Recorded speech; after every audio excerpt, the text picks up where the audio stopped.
Elowyn had not intended to commit treason tonight. And yet, here she sat, perched on the ashen throne of Valdrin, the most sacred relic in the known world, with a damp polishing cloth still dangling from her left hand and her heart hammering so violently she could feel it in her teeth. The throne was glowing. Not a subtle shimmer, not a trick of candlelight. A deep, molten gold radiance pulsed from the ancient stone beneath her, rhythmic and steady, like a heartbeat that had been silent for decades and had suddenly decided to start again. The light crawled up the carved armrests, traced the jagged veins of black iron threaded through the pale stone, and pooled around her like liquid dawn. Elowyn could not move. She had tried. The moment the light had erupted beneath her fingertips, she had scrambled backward, tripped over her own bucket, and somehow landed squarely in the seat. Soapy water spread across the marble platform in a slow, damming puddle. And now the stone held her, not painfully, not with chains or force, but with a warmth that had soaked through her dress and into her bones and wrapped around her spine like an embrace she had never been given. Every instinct screamed at her to run. Every muscle refused. The throne held her with a certainty that went beyond physical force, as if it had found something it recognized after decades of searching and had no intention of letting go. The throne room doors crashed open. 4 royal guards poured through the entrance, swords drawn, their boots thundering across the marble floor. They rounded the last pillar and stopped dead. An Omega, a cleaning girl, in a stained work dress with her sleeves rolled past her elbows, sitting on the ashen throne with golden light bleeding from the stone like sunrise breaking through a mountain. The lead guard's sword arm dropped to his side. His mouth opened, but nothing came out. The guard behind him made a sound that was halfway between a prayer and a curse. A third one took a step backward, then seemed to realize retreating from a cleaning girl was not a strong tactical look, and froze mid-stride. "I can explain," Elowyn started, though she absolutely could not explain. Her mind raced through possible explanations and found none that didn't end with her in a dungeon. "I was cleaning, and the throne it's not my fault. I didn't ask it to do this." She held up the polishing cloth as if it were evidence. "See? Cleaning. That's all I was doing." No one responded. The guards continued to stare at her with the expressions of men who had trained for combat, siege warfare, and border skirmishes, but had not been briefed on what to do when the furniture started choosing people. More footsteps echoed from the corridor. Voices now, sharp and urgent, growing louder. A steward appeared in the doorway, took one look at the scene, and turned the color of old milk. He grabbed the doorframe as if the floor had shifted beneath him. "Get the beta!" someone hissed. "Get Osric! Now!" The golden light pulsed brighter, and Elowyn felt it hum through the armrests and into her palms, warm and alive and terrifyingly intentional. Like the throne was settling in, like it was comfortable. Like it had been waiting for exactly this, for exactly her, for a very long time. "Please stop glowing," Elowyn whispered to the stone beneath her. "I am begging you." The throne did not stop glowing. A crowd was forming now. Servants who had been turning down beds and banking fires materialized in the doorway, drawn by the commotion and the unearthly golden light spilling into the corridor. Elowyn could see their faces cycling through confusion, awe, and terror, often all 3 at once. Someone dropped a tray. The crash echoed through the vaulted ceiling like a punctuation mark on the chaos, and then the crowd parted. She felt him before she saw him. A shift in the air, a weight that pressed down on the room like a change in altitude. The guards straightened. The servants shrank back. Conversations died mid-syllable. And through the gap walked King Tavrin Ashford, Alpha of Valdrin, ruler of the Northern Territories and commander of the largest wolf army on the continent. He was still dressed from the evening's war council. Dark leather across broad shoulders, a jaw that looked carved from the same stone as the throne, and pale gray eyes that locked onto Elowin with the focused intensity of a predator deciding whether something was prey or problem. He moved with a controlled economy that said everything about the kind of man he was. Nothing wasted, nothing uncertain, every step deliberate. Those eyes dropped to the glowing throne beneath her. She watched something shift behind his expression. Not shock. He was too controlled for shock. Something deeper. Something she couldn't read, and that frightened her more than the glowing stone or the staring guards, or the absolute wreckage of her quiet, invisible life. The room held its breath. 4 hours earlier, Elowin's biggest problem had been a wine stain on the banquet hall floor. The evening had started with Maren, as most of Elowin's troubles did.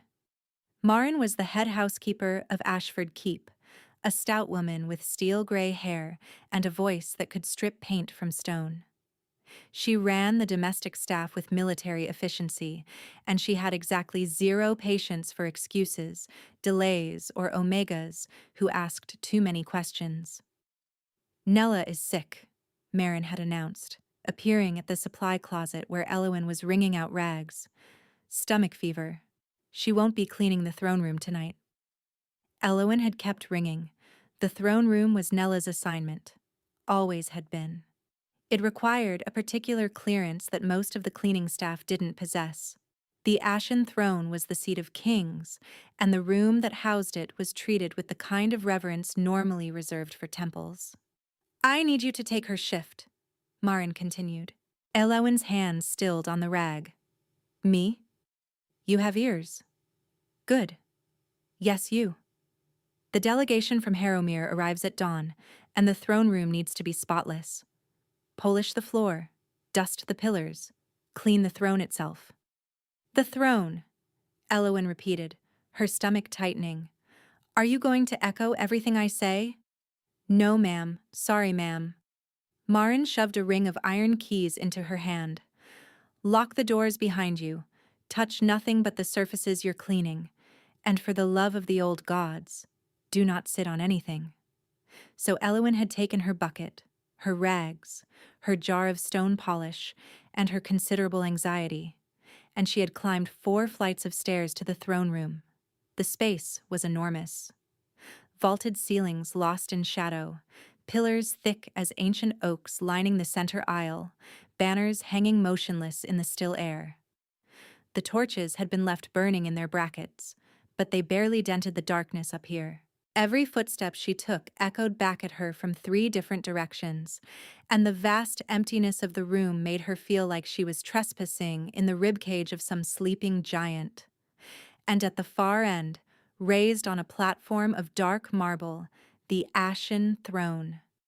It was older than the castle, older than the kingdom, some said. Carved from a single block of pale stone shot through with veins of black iron, it looked less like furniture and more like something that had grown from the earth itself. The stories said it was alive, that it chose its rulers, that the stone could tell the difference between a true king and a pretender. The stories also said it hadn't chosen anyone in 3 generations. King Tavern sat on it every day, conducted his rule from its seat, and the throne tolerated him the way a mountain tolerates the weather. Present but unmoved. The court whispered about it constantly. A king without the throne's blessing was a king standing on borrowed ground, and everyone in Valdren knew it. Elowin tried not to think about any of this as she mopped the marble floor. She worked methodically, section by section, letting the rhythm of the task quiet her racing mind. She dusted the pillars. She polished the brass fixtures on the doors. She swept the steps of the platform. The work was familiar, grounding, and by the time she reached the top of the steps, her pulse had almost returned to normal. And then there was nothing left but the throne itself. She approached it slowly, cloth in hand, and felt a strange prickle along her arms. Static, probably. The keep was dry this time of year. She reached out and pressed the polishing cloth to the armrest. Nothing happened. Elowen exhaled. She'd been ridiculous to expect anything at all. She rubbed in small circles, working the stone polish into the ancient surface, and the pale stone gleamed under her attention. She moved to the back of the throne, cleaning the intricate carvings she'd never been close enough to see before, wolves and moons and symbols she didn't recognize, worn smooth by centuries. Her bare fingers brushed the stone. The throne woke up. That was the only way to describe it. A pulse of warmth shot up her arm and bloomed across her chest like a second heartbeat, starting where none had existed before. The stone beneath her fingers began to glow with a deep golden light, faint at first, then building, building, building. Elowen gasped and yanked her hand back, but her foot caught the edge of the bucket. Soapy water splashed across the marble. She stumbled backward, her hip struck the armrest, and she fell directly into the seat. The light erupted. It poured from the stone like something that had been trapped for 100 years and had finally broken free. It raced along the iron veins in the armrests, climbed the high back of the throne, and spread across the platform in a wash of liquid gold that made the entire room look like the inside of a sunrise. The pillars caught the glow and threw it back in long, warm columns of light. The banners overhead stirred in a wind that wasn't there, as if the throne's awakening had sent a tremor through the very bones of the keep. Elowen tried to stand. Her legs wouldn't cooperate. The warmth had spread through her entire body now, deep and resonant, and the throne hummed beneath her with a sound she felt more than heard, low and vast and ancient, like the earth itself was remembering how to sing. "No," she whispered. "No, no, no, stop it." The light pulsed brighter in response, almost cheerfully, as if the throne had heard her and found her objection amusing. That was when the guards arrived.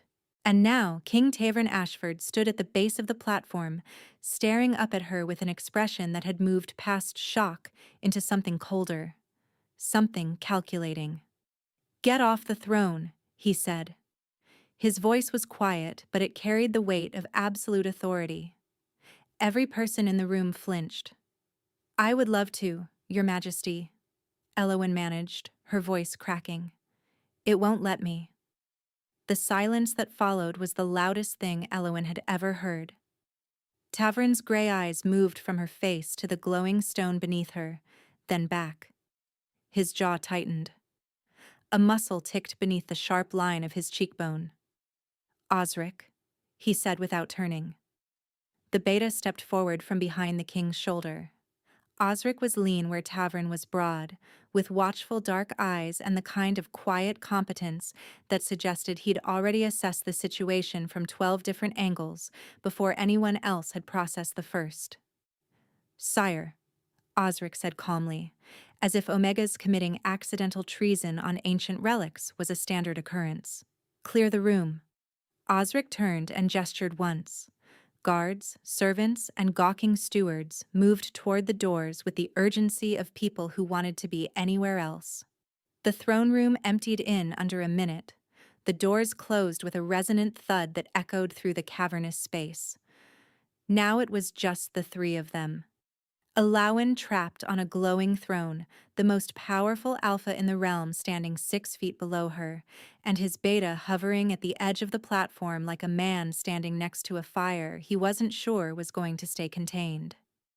"Tell me exactly what happened," Tavern ordered. His voice had dropped lower now, private, but no less commanding. Elowen told him everything. The cleaning assignment, the polishing, the accidental brush of bare skin against stone. She left nothing out. Partly because she was too terrified to lie, and partly because the truth was absurd enough to be obviously genuine. No one would fabricate a story this humiliating.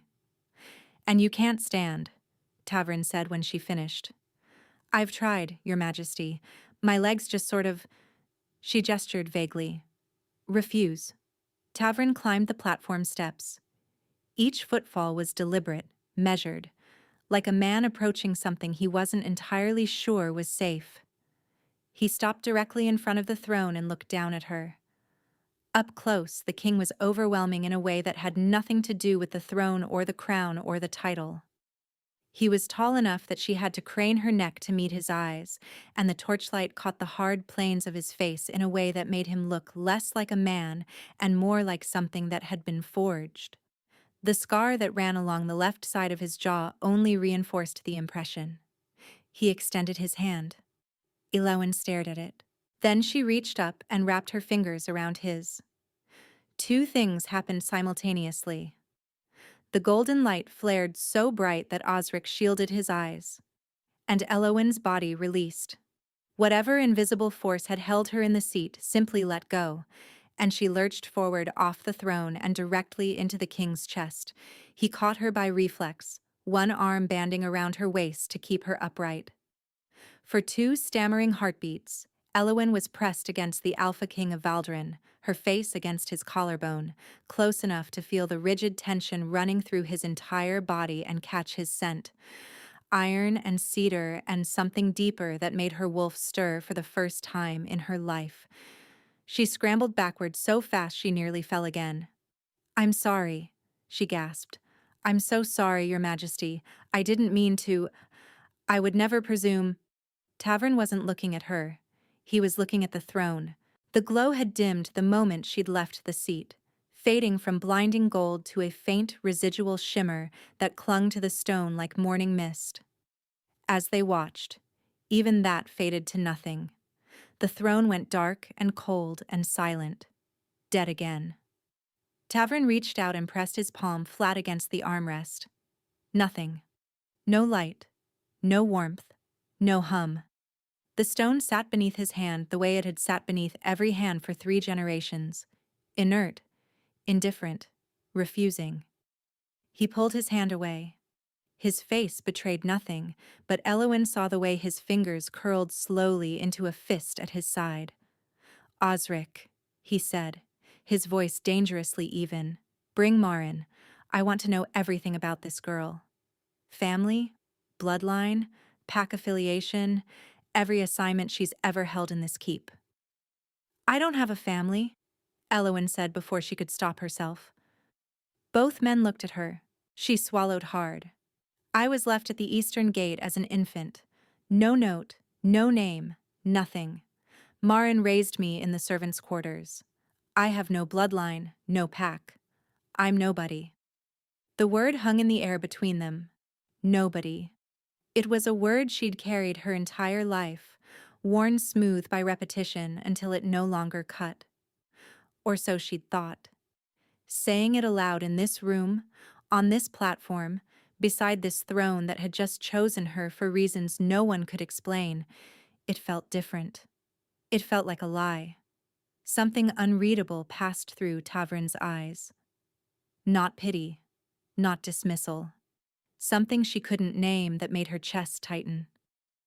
"Osric," the king said again, still watching her. "Have quarters prepared adjacent to the throne room. She stays in the keep tonight." Elowen's stomach dropped. "Your Majesty, I really don't think—" "That wasn't a request," Tavern cut in. His gaze held hers, steady and absolute. "Whatever just happened, I intend to understand it. You will remain available until I do." He turned and descended the platform steps without looking back. Osric lingered a moment longer, studying Elowen with those quiet, assessing eyes. "You're not in trouble," the beta said, though his tone suggested the jury was still very much deliberating. "It doesn't feel that way," Elowen replied weakly. Osric's mouth twitched. "Get some sleep. Tomorrow will be long." He followed the king out. The throne room doors closed, and Elowen stood alone on the platform beside the cold, dark throne, her pulse still hammering, the ghost of the king's scent still clinging to her skin. She looked down at her hands. Faint traces of gold still shimmered across her fingertips, fading even as she watched. "What did you do to me?" she whispered to the throne. The stone said nothing, but deep within it, so faint she might have imagined it, something pulsed. Once, warm and patient and unmistakably alive, Elowin did not sleep that night. The experiments began at dawn. Osric arrived at her temporary quarters before the morning light had fully committed to the sky, his expression carefully neutral, a steaming cup of tea in one hand that he offered like a peace treaty. "The king requests your presence in the throne room," he said. Elowin took the tea because her hands needed something to hold. "Requests or requires?" "Both," Osric replied without a trace of irony. The throne room looked different in daylight. Pale morning sun slanted through the high eastern windows and caught the dust motes drifting between the pillars. The ashen throne sat on its platform, cold and gray and unremarkable in the way of all dead things. Tavern stood at the base of the steps, arms crossed, watching her approach. Beside him stood a woman Elowin didn't recognize, tall, sharp-featured, with silver-streaked hair pulled back from a face that suggested she had never tolerated nonsense in her life. "This is Sonara," Osric murmured, "the court historian. She studies the throne's lineage." "The throne has a lineage?" Elowin asked. "The throne has a great many things," Sonara replied crisply, looking at Elowin as if she were a specimen that had arrived in the wrong jar. "Whether you are one of them remains to be seen." Tavern gestured toward the platform. "Touch it again." Elowin climbed the steps on unsteady legs. She reached out and pressed her palm to the armrest. Gold erupted beneath her skin. The same warmth, the same deep pulse, the same light racing through the iron veins like blood returning to a body that had forgotten how to live. Sonara made a sound that was halfway between a gasp and a scholarly exclamation. Osric's eyebrows climbed toward his hairline. Tavern said nothing, but his eyes tracked the light with a hunger that made Elowin's chest ache in a way she didn't understand. They repeated the cycle 7 times. Touch, glow, release, dark. Each time, Sonara scribbled furiously in a leather-bound journal, muttering about dormancy periods and activation thresholds. On the 8th time, Tavern climbed the platform and lowered himself onto the armrest beside her. The light didn't dim. If anything, it burned brighter where his proximity narrowed the distance between them, and Elowin felt the hum shift in pitch, deeper now, almost content. Tavern went very still. "You felt that," Elowin said quietly. He didn't answer, but his hand had flattened against the armrest, and she could see the faintest tremor running through his fingers. After that first morning, a pattern emerged. Each day, Elowin was brought to the throne room. She sat on the ashen throne during council sessions, during audiences with territorial lords, during negotiations with foreign envoys. The throne glowed for her, bathing the room in golden light that hadn't been seen since Tavern's grandfather's reign, and the political effect was immediate. Lords who had questioned Tavern's legitimacy for years stared at the blazing throne and reconsidered. Border territories that had been drifting toward rebellion sent messengers pledging renewed loyalty. The light was proof. The throne had chosen, not the king himself, but someone in the king's court. And for now, that was enough. Elowin sat through meetings she didn't understand and tried to make herself invisible, which was difficult when she was literally glowing. But she noticed things. She noticed the way exhaustion lived in the hollows beneath Tavern's eyes, permanent as a scar. The way he carried the weight of every decision like a physical load across his shoulders. The way his advisors spoke to him with deference but never warmth, and how he never seemed to expect any differently. He was isolated, utterly and completely alone in a room full of people who needed things from him. One afternoon, during a particularly grueling session about water rights along the northern border, Elowin caught his eye across the council table. He looked worn thin, the argument circling for the 3rd time with no resolution in sight. She made a face, a tiny one, just a slight widening of her eyes and a barely perceptible grimace that said, "This is excruciating, isn't it?" The corner of Tavern's mouth moved by approximately 1 millimeter. It was the closest she'd ever seen him come to a smile. That night, She found a thick woolen blanket folded on the chair they'd assigned her beside the throne. The nights had turned cold, and she'd been shivering through the late sessions for days without mentioning it. "Thank you for the blanket, Your Majesty," she said the next morning. Tavern didn't look up from his correspondence. "What blanket?" Elowen bit the inside of her cheek to keep from smiling. Slowly, carefully, she started talking to him during the quiet gaps between sessions. Not about politics or the throne or the weight of kingdoms, but about nothing at all. She told him about Marin's 6-year war against the kitchen mice, a campaign with no clear victor. She told him about the time she'd polished a suit of decorative armor so aggressively the breastplate had popped off and rolled down 3 flights of stairs during a state dinner. He never responded. She wasn't even sure he was listening until, days later, while signing a treaty in front of 12 foreign dignitaries, he said without looking up, "The armor. Did they ever find the breastplate?" Elowen stared at him. "It ended up in the horse trough." "Of course it did," Tavern said, and this time the smile was real. Small and brief and gone almost before it existed, but real. Something warm and terrifying unfurled in Elowen's chest. That evening, as the throne room emptied after the last session, she lingered on the throne, her fingers tracing the ancient carvings absently. The golden light had dimmed to a gentle amber glow, almost companionable. Her fingers found a symbol she hadn't noticed before. A wolf carved into the stone at the base of the armrest, its mouth open in a silent howl. She touched it. The world vanished. She was standing in darkness. Not the throne room, not anywhere she recognized. The air was thick and tasted of ash and old iron. Beneath her feet, the ground pulsed with a sickly reddish light, like infected veins running through dying flesh. And somewhere in the dark, something enormous was breathing. Elowen ripped her hand from the stone and lurched off the throne, gasping. The golden light died. The throne room snapped back into focus around her. Her hands were shaking. She pressed them against her thighs and tried to breathe. Deep in the stone behind her, beneath the silence, something pulsed. Not warm this time. Not patient. Hungry. Elowen didn't tell anyone about the vision. She told herself it was nothing. A trick of exhaustion.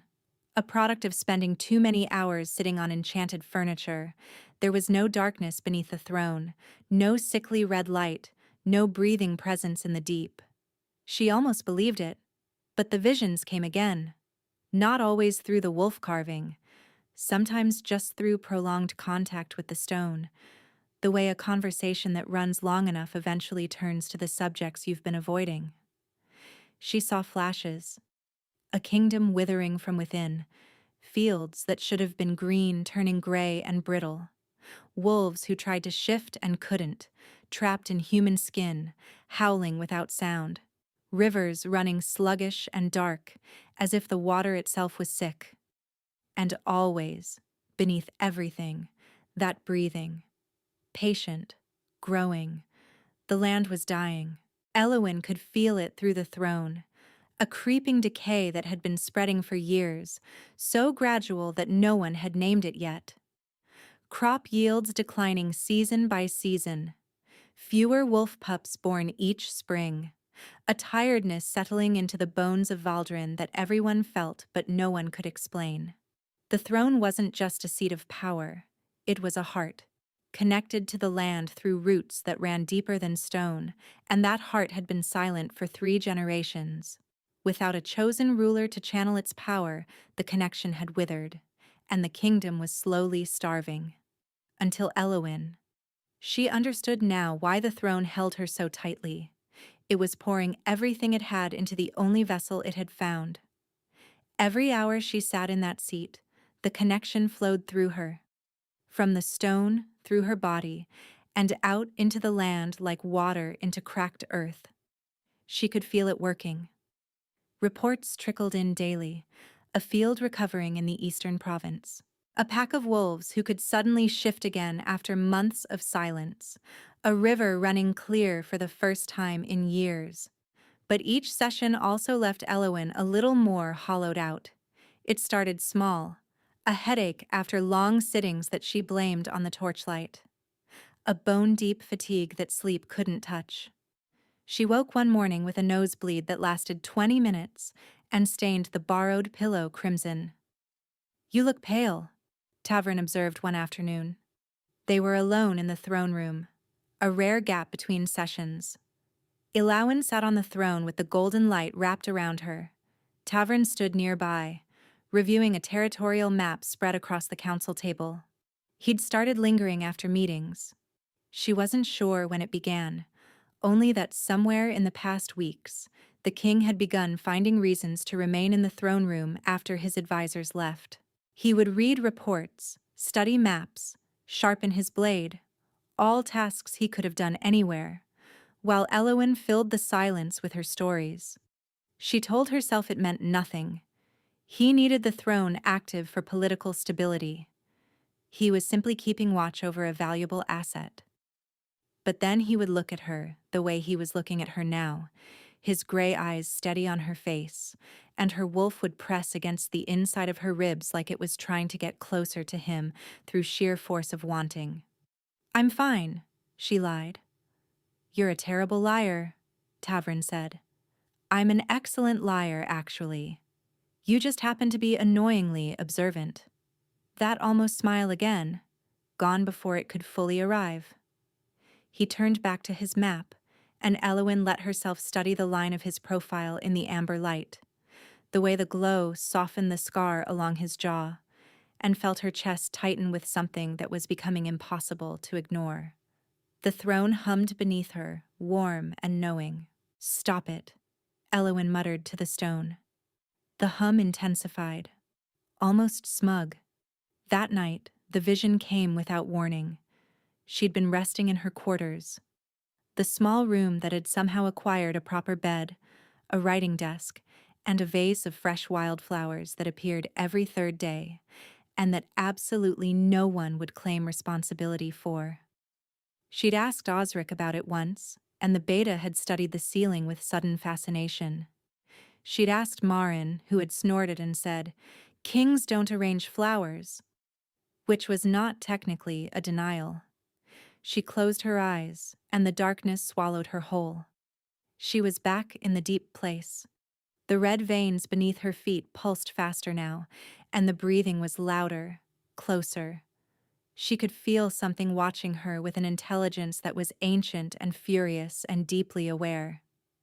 The answer came not in words but in images, a throne burning, a kingdom crumbling, and a figure sitting in the seat of power, consumed from within, hollowed out like a candle burned to the wick.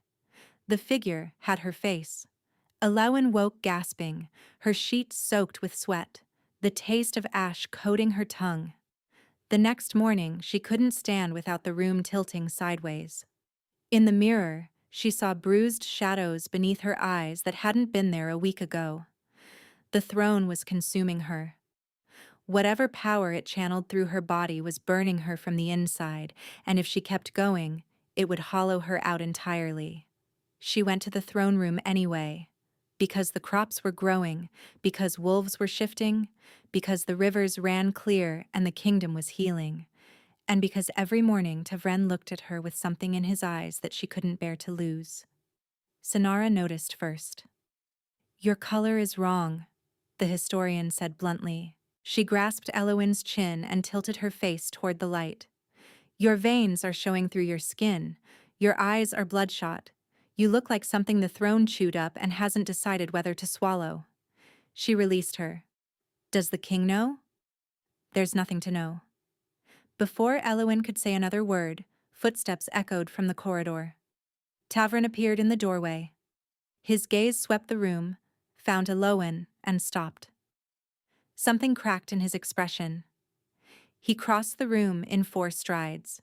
He took her face in both hands, tilting it toward the light, and the sudden proximity of him, the warmth of his palms, the intensity of his gaze, the way his thumb brushed her cheekbone, made her breath catch so sharply it hurt. He saw the shadows, the bloodshot whites, the faint golden veins now visible beneath her skin, tracing the paths where the throne's power flowed through her like rivers burning their banks. His hands dropped. His face went white. "How long?" he demanded. "Tavrin, how long has it been hurting you?" The accidental use of his name hung between them. She'd never called him anything but Your Majesty. The intimacy of it shocked them both into silence. Then his jaw set, and something shuttered closed behind his eyes. "You're done," he said. "No more throne, no more sessions. It's over." "You can't do this," Ilawan said. "It's already done." Tavrin's voice was iron. He stood between her and the throne, his body angled to block her path. Every line of him rigid with a fury she realized was directed entirely at himself. "The kingdom needs the throne active," Elowen argued. "The crops, the shifting, the land, everything will start dying again." "I don't care." "You don't mean that." "I will not trade your life for a harvest," Tavrin said, and the raw edge in his voice cut through every defense she had. "I've ruled without the throne's blessing for years. I'll manage." "You were barely managing," Elowen shot back, and she watched him flinch. "The border territories were ready to revolt. Your legitimacy was—" "My legitimacy is not worth your death." The roar tore from his throat, reverberating off the stone pillars. Silence crashed down around them. Tavrin's chest heaved. He turned away, pressing both hands flat against the council table, his head bowed, the muscles in his shoulders coiled tight enough to tremble. "Osric will escort you to new quarters," he said, his voice forcibly controlled. "Away from the throne room. You'll resume your normal duties." "Normal duties," Elowen repeated bitterly. "Scrubbing floors." "Yes." "And you'll just pretend none of this happened?" He didn't answer. "Tavrin." "That is an order, Elowen." He still wouldn't look at her. "Don't come back to this room." She stood in the doorway for a long moment, willing him to turn around. He didn't. Elowen left. Her old quarters felt smaller than she remembered. The narrow bed, the bare walls, the single window overlooking the stable yard. No wildflowers, no woolen blanket, no golden light warming the stone. The first day was bearable. She threw herself into work with a ferocity that startled the other servants. Marin watched her with narrowed eyes but said nothing. The second day was harder. The headache returned, different now. Not the sharp ache of power flowing through her, but a hollow, gnawing emptiness, as if something essential had been removed and her body was searching for it in every nerve ending. She dropped 3 plates during dinner service because her hands had gone numb without warning. By the third day, she couldn't eat. By the 5th, her hands shook constantly. Her wolf, which had been growing steadily more present since the night she'd first touched the throne, was howling inside her chest with an anguish that had no outlet. She couldn't focus, couldn't settle, couldn't walk past the corridor that led to the throne room without her feet trying to carry her there on their own. She told herself it was the throne, the withdrawal of its power, her body adjusting. But it wasn't the throne she dreamed about. Gray eyes studying her face, the ghost of a smile he'd never fully let himself have, the warmth of his hands cupping her face, the roughness of his palms, the way his thumb had traced her cheekbone like he was memorizing her. She woke every morning reaching for a warmth that wasn't there, and the absence hit her fresh each time like a wound reopening. On the 6th day, she heard from a kitchen maid that the king hadn't left his chambers in 2 days. On the 7th, Marin told her the border lords were already sending new demands, emboldened by the throne's silence. On the 8th day, Elowen collapsed in the laundry. She'd been carrying a basket of bedsheets, and the world simply tilted sideways and refused to right itself. She hit the stone floor hard, sheets billowing around her, and the last thing she heard before the darkness took her was someone shouting her name. She woke in the infirmary. The ceiling swam above her, blurred and unfamiliar, and there was a sharp herbal smell that cut through the fog in her head. She tried to sit up and immediately regretted it. Every muscle ached as if she'd been wrung out and hung to dry. Marin sat beside her, arms folded, her expression a complicated architecture of worry and fury. "Don't you dare," the older woman said, her voice rough. "I didn't raise you from a squalling bundle on my doorstep just to watch you fade away over a chair." "It's a throne," Elowen murmured. "I know what it is."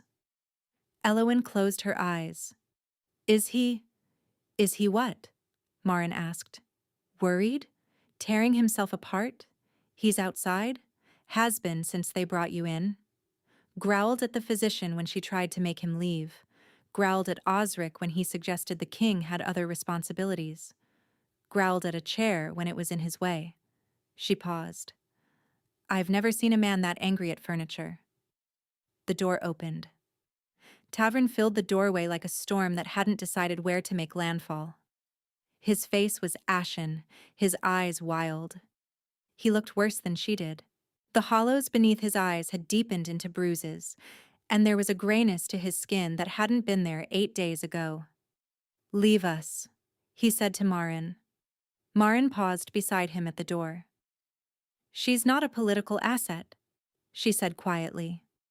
"She's my daughter in every way that matters. Remember that." She left.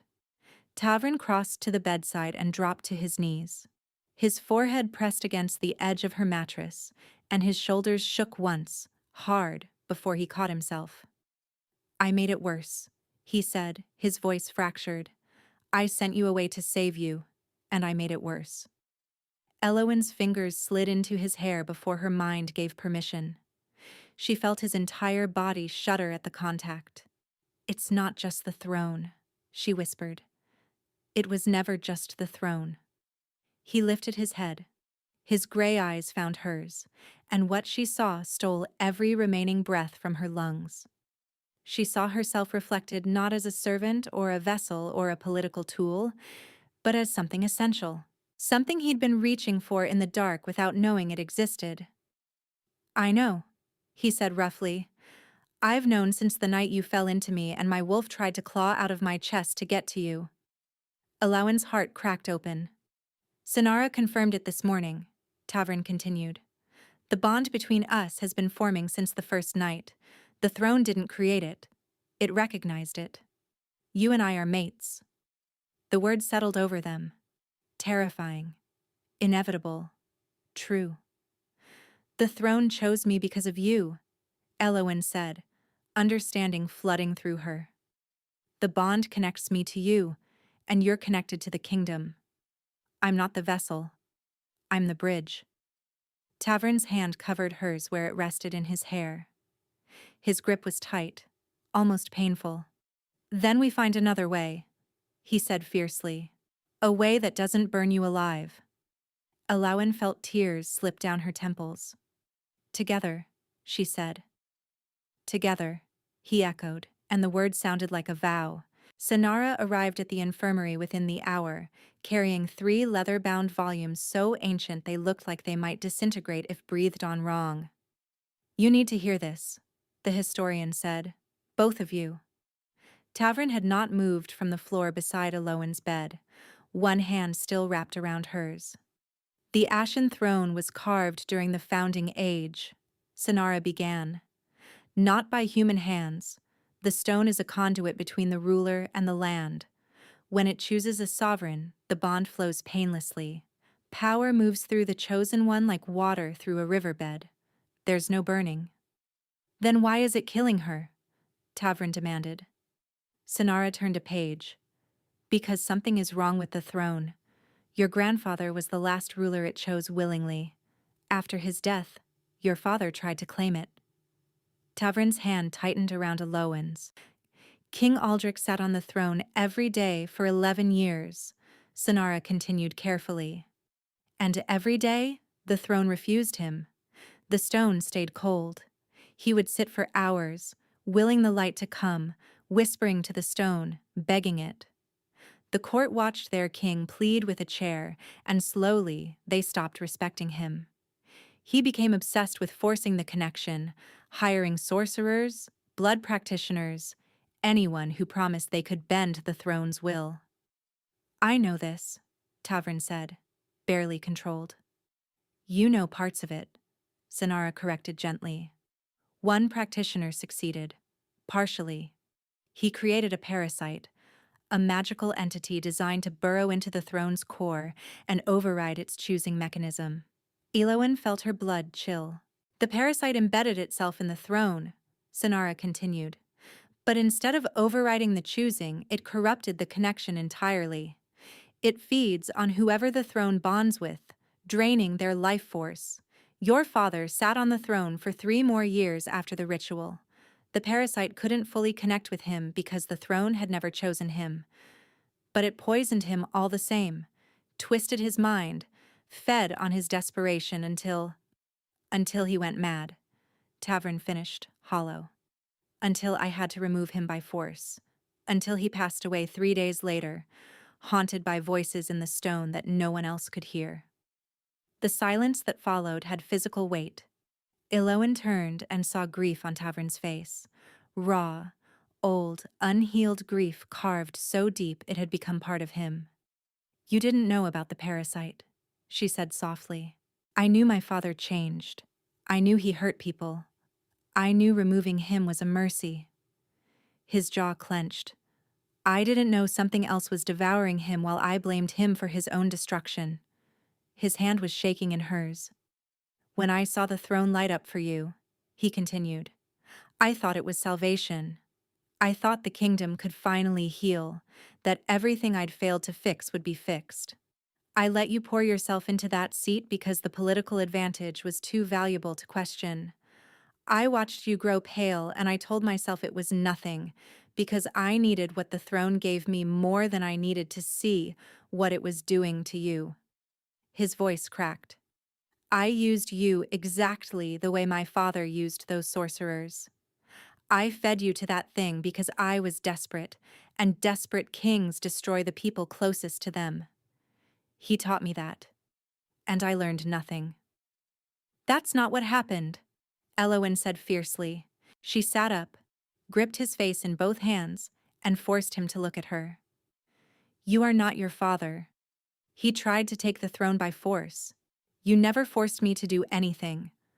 I chose to sit there because the kingdom was healing. And the moment you realized it was hurting me, you shut the whole thing down. Your father couldn't do that. He couldn't let go. You can. That is the difference, Tavrin. He stared at her, the war visible behind his eyes, desperate need to believe her fighting guilt that had been eating him for years. Sonara spoke quietly. The parasite is still in there. The connection itself is natural, healthy. But the parasite intercepts the flow and poisons what remains. Can it be removed? Elowen asked. The record suggests the throne's original mechanism still exists beneath the corruption. If someone could reach the true throne beneath the parasite, they could starve the entity of its host. Someone, Tavrin repeated. You mean Elowen. She's the only one the throne has chosen in 3 generations. Absolutely not. Tavrin was on his feet instantly, placing himself between Elowen and the door, as if Sonara had suggested marching her into battle that very moment. You just told us that thing feeds on whoever bonds with the throne. You want to send her deeper into it? If we do nothing, the parasite continues to corrupt the throne, Sonara said, meeting his fury with steady calm. The kingdom continues to decay. And the incomplete bond between you and Elowen continues to pull you both apart. This is not a problem that resolves itself through waiting. I want to go, Elowen said. Both of them turned. The throne chose me, she continued. It reached out that first night, and I felt the real throne beneath the corruption. It was warm and kind and desperately lonely. It's been trapped with that thing inside it for decades. Just like your father was trapped. If you go deeper and the parasite takes hold, then you'll pull me out, through our bond. That's what mates are for. The word hung between them. Mates, said simply, matter-of-factly, like a truth that had always existed. Tavern's resolve cracked visibly, terror warring with trust, the need to protect her colliding with the recognition that she was not someone who could be locked away for her own safety. Together, she reminded him. His eyes closed. When they opened, the decision was made. Together, he said. They went to the throne room at midnight. The keep was asleep. Torches burned low, casting long shadows down empty corridors. Osric walked ahead, his hand on his sword. Sinara followed with her journal. Marin walked beside her, arms folded, a silent declaration that wherever Elawan went tonight, she went too. The throne room doors groaned open. The darkness inside felt alive. Elawan stepped through first. The ashen throne sat on its platform, pale and cold in the moonlight. It looked ordinary, harmless. She knew better. Tavren's hand found hers in the dark. His palm was warm, his grip steady, and she could feel his heartbeat through the press of his fingers. Fast but controlled. The rhythm of a man who had decided to be brave and was holding to it through sheer will. "If anything goes wrong," he said, low enough that only she could hear, "I'm coming in after you." Elowen squeezed his hand. Then she released it and climbed the platform steps alone.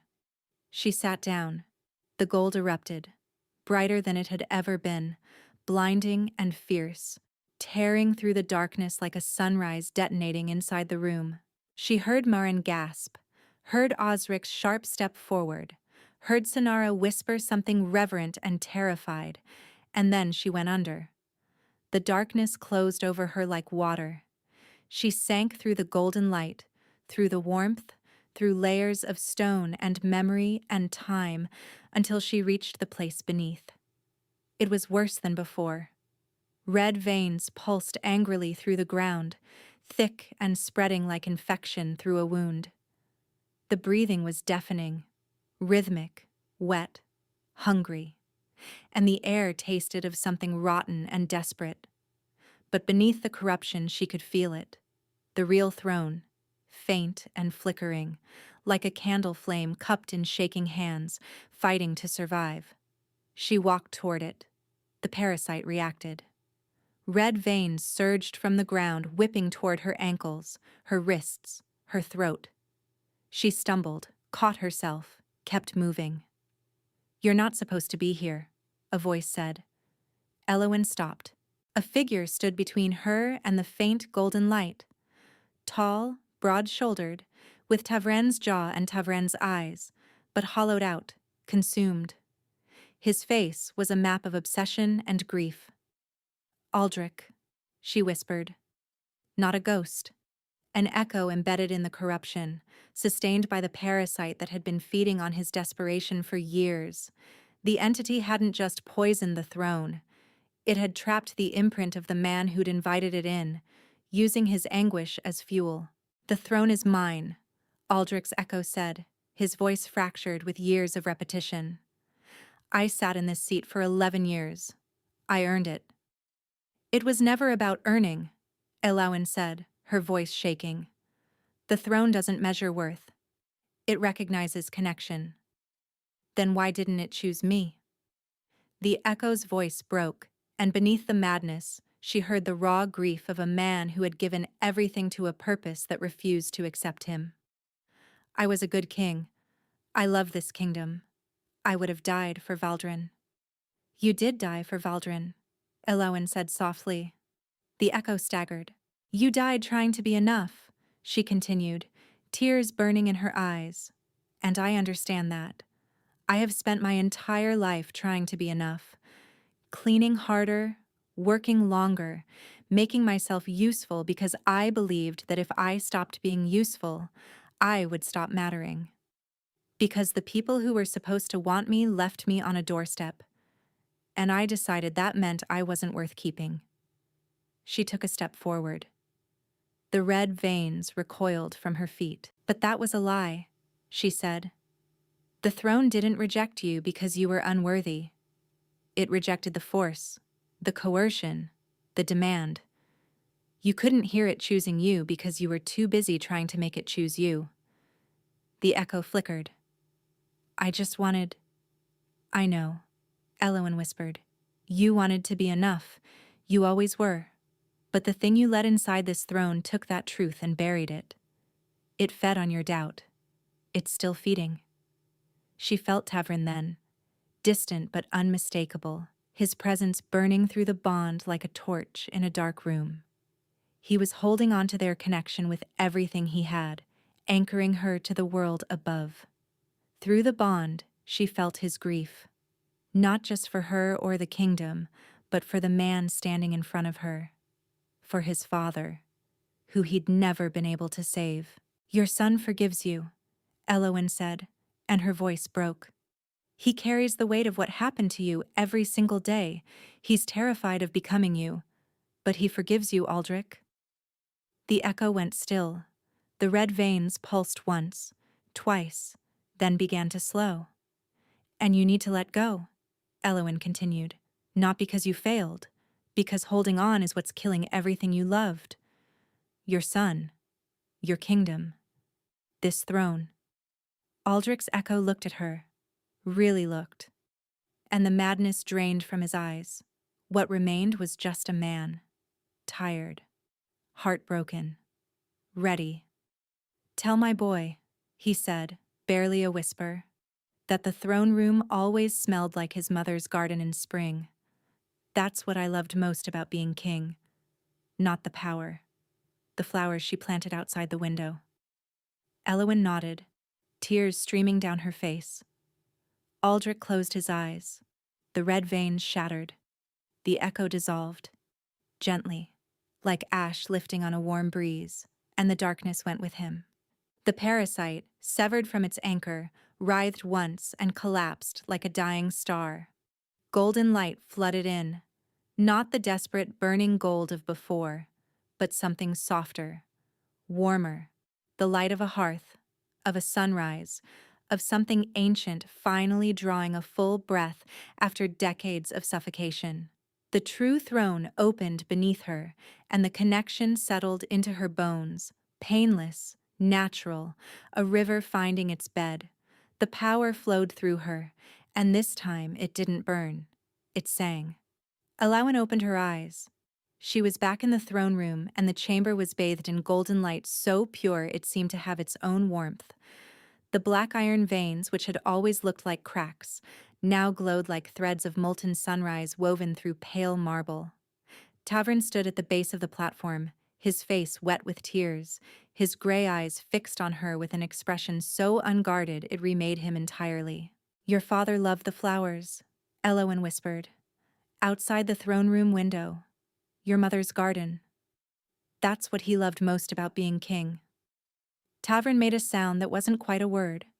He climbed the steps and dropped to his knees before the throne, before her, and pressed his forehead against her hands. Elowen slid from the seat and onto the floor beside him.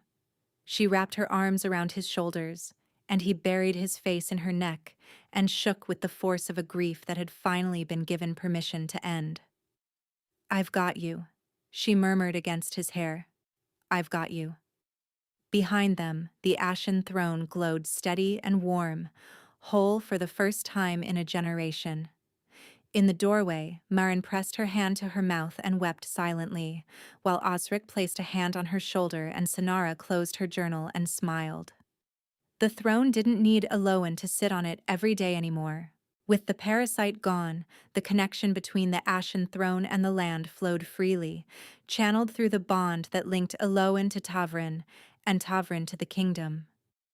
The throne had chosen her, and through her, it had finally accepted its king. The land healed quickly. Fields bloomed with a fierceness that startled even the oldest farmers. Rivers ran so clear you could count the stones at the bottom. Wolf pups were born in record numbers that spring, and the packs sang at night with a joy that hadn't been heard in living memory. Their bonding ceremony was quiet by royal standards, just vows exchanged in the throne room at dawn, with golden light pooling around their feet, and Marin weeping loudly in the front row, despite having promised she absolutely would not. The court adapted, eventually. An Omega on the throne was unprecedented, and the whispers followed Elowin through every corridor. But Tavern's hand was always steady at her back. She didn't just save the throne, he told the assembled lords at the first council session after their bonding. She saved me. If that's insufficient for any of you, the door is right there. No one moved. Months later, Elowin woke in the gray light before dawn. Tavern was still asleep beside her, his face peaceful. One arm draped over her waist with the unconscious possessiveness of a man who had learned to hold on to good things. She watched him for a moment. Then she shifted closer, pressing her back against his chest, and felt his arm tighten around her in sleep, pulling her in. Outside the window, the first light of morning touched the garden that Elowin had replanted beneath the throne room windows. The flowers Tavern's mother had once grown, coaxed back to life from seeds Sonara had found pressed between the pages of a forgotten journal. They bloomed in gold,